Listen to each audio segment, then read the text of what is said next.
ყველა როცა არჩევნებში მონაწილეობაზე საუბრობს, ან არჩევნებში გამარჯვებაზე საუბრობს, ყველა როგორც წესი საუბრობს ხელისუფლებაში მოსვლაზე, ყველა საუბრობს ხელისუფლების შეცვლაზე და ასე შემდეგ. მაგრამ ჩემი აზრით, ერთ-ერთი საინტერესო საკითხი, რაც ყურადღების მიღმა რჩება, არის ის, რომ ყველას უნდა ესმოდეს, რომ ოპოზიციაც სისტემის შემადგენელი ნაწილია, კომპონენტია იმისთვის, რომ ამ სისტემამ გამართულად იმუშაოს.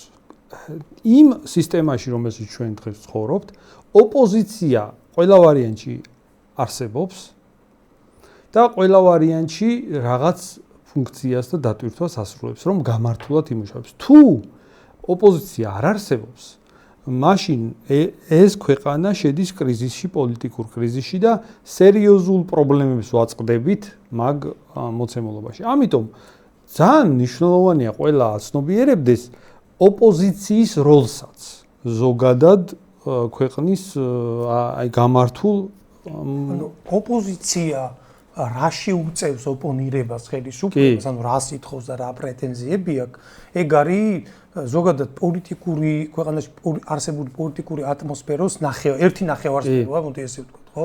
რაში ეკრება და რა პრეტენზიით არის ზოგადად ის ხელისუფლების. კი, და როცა აი ხა მაგალითად რა თქმა უნდა ნებისმიერ პარტიას თუ დაველაპარაკებით, ახლა ჩვენც მასე ვართ, ხო? რა თქმა უნდა, ყველა პარტიას აქვს ამოცანა, რომ ხელისუფლებაში მოვიდეს, ანუ ყველა მაგისტვის იბრძვის. მაგრამ თვითონ ამ მრჩეველს ის უნდა ესმოდეს, რომ მხოლოდ მაგ კუთხით კი არ უნდა უყურებდეს პოლიტიკურ პროცესებს, რომ აი ვინც ხელისუფლებაში ვერ მოვა, იმას აზრი არ აქვს. უნდა ესმოდეს ყველას, რომ ოპოზიციაში თუ გავიდა, ანუ ოპოზიციური რაღაც ძალა თუ შეიკრა, მაგასაც დიდი აზრი აქვს ამ მრჩეველის გადმოსახედიდან და ოპოზიციაც მნიშვნელოვან როლს თამაშობს. ამას კიდე დამატებით ისიც ემატება ის ფაქტორიც, რომ დღეს რა ოპოზიციას ყავს საპარლამენტო, აი ეს კვალიფიციური პარტიები ვინც არიან, ფაქტობრივად ეხა რა სურათიც იკვრება, ისინი უარყოფით როლს თამაშობენ ქვეყნისთვის, ანუ ისინი არიან მავნებლური საქმიანობით დაკავებული, ანუ მათი მოთხოვნები რაც არის, ელემენტარულად პროდასავლელებისთვისაც კი მავნებელია ეს ყველაფერი. კი, ანუ ზუსტად ეგ მინდოდა მე თქვა, ეხლა ჩვენ არა მარტო კონსერვატული ელექტორატისთვის საუბრობთ, არამედ ეს ოპოზიცია უარგისია პროდასავლური პლანი. ანუ ეგენი რეალურად პროდასავლელებიც არ არიან. ხო, აი რაც გაუკეთეს ეხლა თავიანთ ვინც ეხლა მაგალითად იმედს ამყარებდა ბოლო საპარლამენტო არჩევნები რაც იყო გასული წლის ოქტომბრის 24-ში პირველ ადგილზე, ანუ ოპოზიციაში პირველ ადგილზე გავიდა თუ სწორად მახსოვს გვარამია, ხო? კი. მერე მოდიოდა ნაციონალური მოძრაობა. აი ერთმაც და მეორემაც დღეს თავის ამომრჩეველს რა გაუკეთა. აი დღეს ორივე მათგანის ამომრჩეველი, ვინც ამაზე ამყარებდა იმედებს, მისი მდგომარეობა წარმოვიდგინეთ. მოდი ასე ვთქვათ. ფაქტია, რომ მაგ ოპოზიციამ დღეს რეალობა მიიყვანა იქამდე, რომ ოპოზიციამ რა ამოცანების დაისახა, იქიდან ვერაფერი ვერ შეასრულა. თავისი ის მხარდამჭერები, რომლებიც აქციებზე გამოდიოდნენ და მაგ ოპოზიციის იმედად იყვნენ, ისინი შეიყვანა ჩიხში, ბევრი ადამიანი საერთოდ ციხეში გაუშვა და ამოცანა, რომელიც მათ უნდა გადაეჭრათ, არაფერი გადაჭრილი არ არის. ერთადერთი რა ამოცანასაც ისინი ჭრიან, დასავლეთთან საქართველოს უფუჭდება ურთიერთობა. ანუ ის, რომ საქართველოს ემუქრება უვიზო მიმოსვლის შეჩერება, ზოგადად სანქციები და საერთოდ ურთიერთობის გაფუჭება, ამას ყველაფერს აკეთებს ოპოზიცია. ანუ ისინი დადიან უცხოეთში და ითხოვენ პირდაპირ, რომ საქართველოს შეუჩერონ უვიზო მიმოსვლა, იმისთვის, რომ მათ აქ ოპოზიციამ აქტუალობა შეინარჩუნონ. ანუ უხეშად რომ თქვათ, ჩვეულებრივი მოქალაქისთვის, საქართველოს ჩვეულებრივი მოქალაქისთვის პროდასავლელი ვინც არის, იმისთვისაც ცუდია ის ოპოზიცია, იმიტომ რომ უვიზო მიმოსვლას აჩერებენ მაგათი მოთხოვნა. პროდასავლელი არ შეიძლება იმ მონოპოლის დაკარგვას ითხოვდეს რაც ყველაფერთან ხვდებით ახლა არა მარტო პროდასავლით კი არა, მეც მიმაჩნია რომ უვიზო მიმოსვლა კარგია. კარგი რაღაცა არის, მონოპოლარი და ახლა რაღაცა ის არ არის ავშენდით და ავყავდით, მაგრამ მაგის გაუქმება ჩვენთვის სერიოზულად საზიანო რაღაცაა, ხო? და არ შეიძლება იდეური ადამიანი გინდა პროდასავლელი იყოს, მაგრამ განსაკუთრებით პროდასავლელი ემხრობოდეს იმას, რომ აი ვიღაცა მოდი გაუფუჭოს ქვეყანას საქმე ისე, რომ აი ეგ გაგვიუქმონ და ესენი ამას აკეთებენ. და ფაქტია, ახლა ჩვენ ვხედავთ ეფექტი ის, რომ ასეთი ოპოზიცია გვყავს, რამხელა ეფექტი აქვს ამ ყველაფერს საქართველოს პოლიტიკაზე. ახლა აი ამას რატო უნდა შეხედოს, იცი, ამ მომჩემელმა არჩევნებზე ახლა მაგალითად ქართულმა ოცნებამ აიღო რეკორდულად მაღალი პროცენტი და ეხლა თან ოპოზიცია არ შევიდა პარლამენტში და საერთოდ ერთპარტიული პარლამენტი ყავს. მაგრამ მაგის მიუხედავად ქვეყანაში არის ძალიან სერიოზული ჩავარდნები მთელი რიგი მიმართულებით, იმიტომ რომ ხელისუფლება მაინც ითვალისწინებს იმ ოპოზიციას.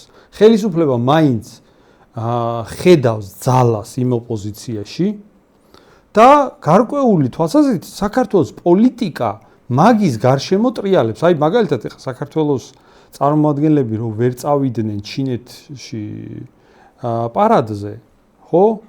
ეგ იმიტომ ვერ წავიდნენ, რომ ითვალისწინებს საქართველოს მთავრობა ოპოზიციის სიტყვას. ანუ აქ ხო არ მოეწონებოდა ამერიკას, არ მოეწონებოდა ეგ. აქ არის ეგეთი კომპლექსი, რასაც ამ ხელისუფლებამ ეჭვმება მოიცილოს, შეძლოს მოცილება. ოკუპანტი ქვეყნის ხელმძღვანელობა და საქართველოს ხელმძღვანელობა ერთ სივრცეში ეს აუტანელია. კი, მაგაზე აყვირდება და ახმაურდება ის ოპოზიცია, რომელსაც ითვალისწინებს ხელისუფლება, რომელსაც ეშინია გარკვეული თვალსაზრისით იმ პოზიციის და შესაბამისად პოლიტიკაზე აისახება ეს ყველაფერი. ანუ ის ოპოზიცია ზეგავლენას ახდენს ძალაუნებურად. ამიტომ ყველას უნდა ესმოდეს, რომ მხოლოდ იმით კი არ წყდება მოვლენები ხელისუფლებაში ვინ არის. ასევე მოვლენებზე ძალიან სერიოზულად ზემოქმედებს ოპოზიციაში ვინ არის, იმ ოპოზიციას რამხელა ლეგიტიმაცია აქვს, ანუ რამდენი ადამიანი უჭერს მხარს. ეხლა ამ არჩევნებზე იმ ოპოზიციას მიუხედავად იმისა, რომ ქართულმა ოცნებამ რეკორდული რაოდენობის ხმები აიღო, მაგის მიუხედავად ძალიან ბევრმა ადამიანმა იმ ოპოზიციას დაუჭირა, ხო, ერთობლიობაში მხარი.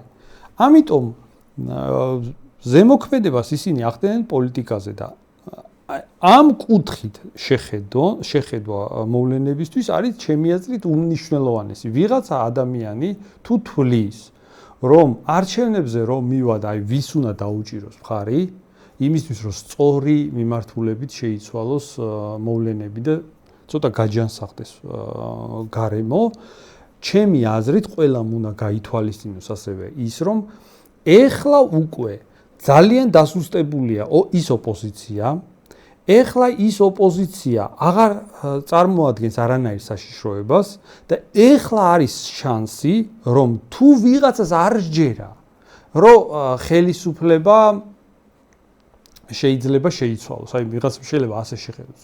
არაფერი მაგაში პრობლემა არ არის, ხა მოსახლეობის უმრავლესობა თუ მაგალითად ჩვენ დაგვიჭერს მხარს ხელისუფლება შეიცვლება, მაგრამ დაუშვათ ვიღაცა საკითხს უყურებს ისე, რომ ეგ შეუძლებელი სცენარია და არ შეიცვლება ეს ხელისუფლება.